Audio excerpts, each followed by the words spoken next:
Aí só clicar aqui que já vai passar.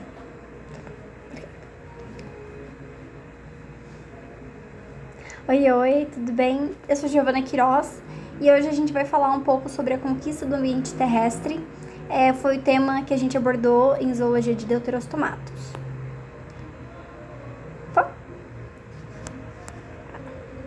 Então, a gente vai abordar essa habilidade, né?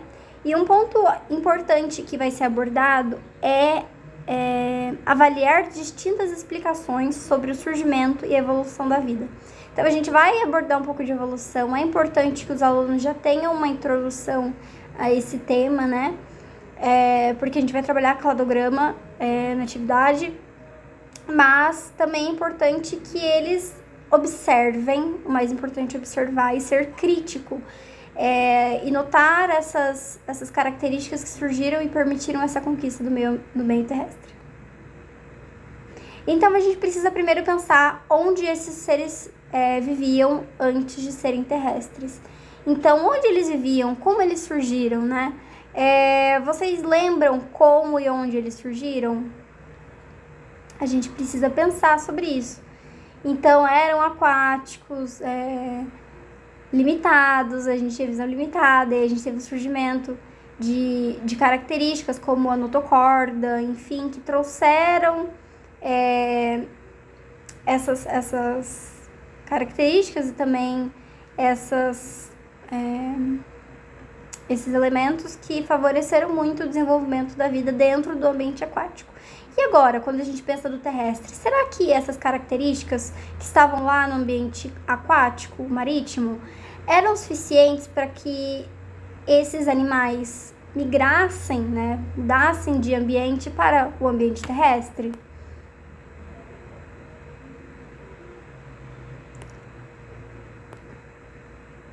Então, a gente vai fazer aqui uma pequena comparação, né? Como que esse bicho que tá aí saindo da água virou esse monte de bicho que anda e ruge e voa e pula e é enorme fora da água, né? Então, vamos olhar para esse peixe aqui. Então, a gente precisa pensar como essas características... quais características que surgiram para que eles pudessem vir ao ambiente terrestre. Mas vamos focar primeiro nas características que a gente tem aqui. Então, a gente tem que pensar em alimentação, respiração, reprodução, locomoção, movimento e também habitat.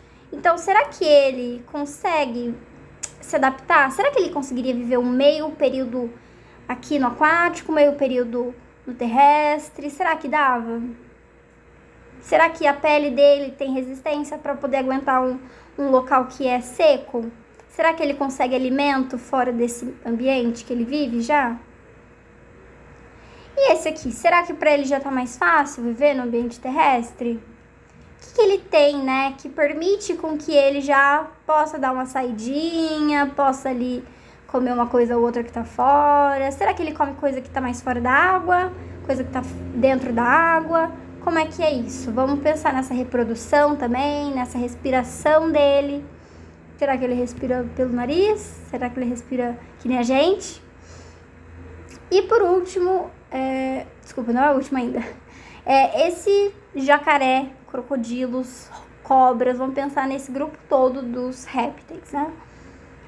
Vamos pensar também como eles se alimentam, todas essas características. Será que ele já está em maior vantagem comparado com os anfíbios? Será que ele já consegue se locomover para qualquer lugar? Será que a forma que ele caça, que ele consegue o alimento dele, é independente da água? Ou será que ele ainda tem um pouco de dependência?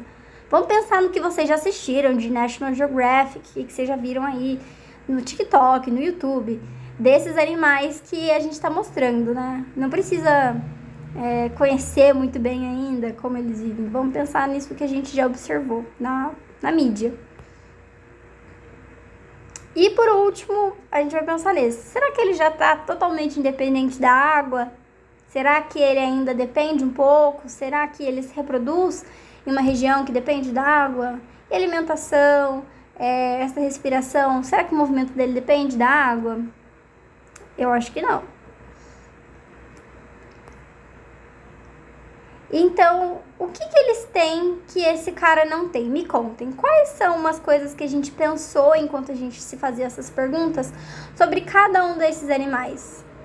Então, a gente pode pensar primeiro em estrutura, certo? Afinal, todos esses, eles já têm estruturas, tanto quanto textura de pele, retenção de líquido, são quadrúpedes ou bípedes, já conseguem se locomover em regiões áridas, regiões secas, regiões sem muita água. Eles já conseguem reter água por muito tempo, para que não precisem tomar, né, beber água o tempo todo, tá ali perto da água o tempo todo. A reprodução deles precisa estar na água o tempo todo? Ou o elefante ou a girafa podem ter filhotes fora da água, certo? Muito bom. Então, quando a gente fala sobre a chegada desses primeiros animais no ambiente terrestre, a gente precisa pensar no Tiktaalik, que foi um dos primeiros a chegar. Ele era um ancestral aquático que tinha uma estrutura um pouco mais trabalhada comparada com outros animais aquáticos. Ele tinha, né, essa estrutura um pouco mais forte, essa pele que podia aguentar um tempinho fora da água. Então ele tinha essa força para se locomover também, porque sair da água para ali, para margem que seja, ela demanda algum esforço, né? Mas é aquilo, é uma saída ou outra, mas não é uma coisa fixa.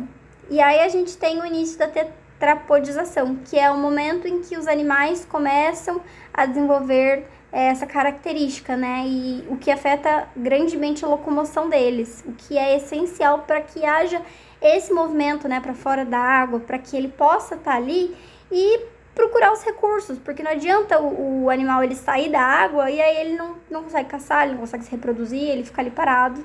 E, nossa, eu tô parado, tá? Mas eu tenho que voltar pra água, como que eu volto? Não tem como. Então, o que precisávamos para chegar aqui, comparado com o outro que estava ali? O que você acha que a gente precisava para chegar aqui? Será que o outro conseguia respirar? Será que ele conseguia dar uma cabeçada para fora? Será que ele conseguia aparecer atrás da geladeira? Então, aí a gente fala de anfíbios, é um dos grupos que a gente vai trabalhar agora. Então, os anfíbios, eles já apresentavam pulmões mais desenvolvidos para respiração. Inclusive, alguns peixes também, coisa assim, mais desenvolvida também, que é o caso do que a gente viu anteriormente. Pulmões mais desenvolvidos, essa respiração deles ainda é cutânea, o que cria uma certa necessidade de umidade, de reter esse líquido, mas que ele já tinha capacidade de fazer fora do ambiente aquático. E o ponto X, que ainda não permite que ele viva totalmente fora do ambiente aquático, acho que o mais importante, é a questão da reprodução, porque o anfíbio ele ainda se reproduz dentro da água. A parte da vida, que é larval, vamos dizer assim, ela se dá dentro do ambiente aquático. Então, a alimentação daqueles ovos, né, dos ovos não, dos girinos, e aqueles ovos, eles eclodem dentro da água. E também, outro ponto que permitiu com que eles saíssem mesmo foi essa, né, ser tetrápoda, que permitiu que eles tivessem locomoção e também procurassem alimentação fora da água. Então, eles conseguiam ali capturar insetos que estavam próximos, que ainda se reproduziam larvas na região aquática e ficavam ali na região. E o último grupo que a gente vai trabalhar hoje nessa introdução é dos répteis. Então, os répteis, eles já foram um grupo um pouco mais acima, vamos dizer assim, evolutivamente, porque eles já tinham independência daquele meio aquático, né? Ele não precisava estar botando os ovos dele ali dentro. Apesar de ainda muitos répteis a gente ainda vê em regiões de água. Por exemplo, o crocodilo. O jacaré que fazem caças, né, nos lagos, é muito comum a gente ver em lugares como a Flórida, enfim, esses animais fazendo caças, mas esses caras, eles já são totalmente independentes, comparados com os répteis, porque a reprodução deles, os ovos que eles colocam, que tem cascas resistentes para estar fora da água, elas já ficam fora, já conseguem eclodir fora daquela região. O sistema respiratório circulatório, ele é bem mais desenvolvido, apesar deles deles absorverem calor, serem ectodermos, eles precisam dessa regulação, né, do sol, eles ficam ali lagartixando, que a gente brinca, né, tomando um sol ali para poder se regular, mas essa pele resistente, seca e escamosa, essas estruturas fortes, né, essa grande estrutura que ele tem, permite com que ele tenha muito mais vantagem no ambiente terrestre e viva bem ali sem depender da região da água. E a gente também está falando sobre cobras, né, enfim, que vivem em regiões de deserto também, então a gente já tem outra coisa aqui comparada com os répteis. Desculpa, comparado com os anfíbios. Desculpa.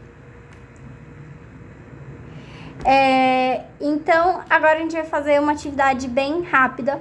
Então, aqui a gente tem um cladograma. E o cladograma, ele é uma ferramenta que a gente tem para separar características, para identificar características também e separar em grupos todos esses animais. Então, eu quero que vocês usem também o conhecimento que vocês têm fora da sala de aula para a gente poder pensar em como que a gente vai separar esses bichos. Porque a gente tem aqui peixe, a gente tem uma lampreia, depois a gente tem peixe, depois tem anfíbio, depois tem réptil, que vem com dinossauro, depois a gente tem passarinho, que são as aves, e depois a gente tem os mamíferos, que vêm como cão. Então, o que você acha que o réptil tem em comum com o dinossauro, que tem com o pássaro, que tem com o cachorro? O que tem? Eles vivem no ambiente terrestre? Eles respiram por pulmões? A gente coloca então aqui um pontinho, uma linhazinha aqui, ó. Entre o peixe e o anfíbio, nessa linha maior, a gente coloca um risquinho ali pra gente identificar essa característica. Ah, e o peixe? O que esse peixe aqui tem que a lampreia não tem? Será que tem mandíbula? Será que não tem mandíbula? Vamos observar o que a gente tem aqui, também trazer um pouco do que a gente aprendeu nas coisas que a gente vê na cultura pop, pra gente poder identificar. Então, fica livre, vocês escolhem quantas características querem fazer. Eu vou pedir para que sejam feitas pelo menos 3 características desses grupos e depois a gente vai abordar um pouco mais sobre isso, mas essa é a nossa atividade de hoje.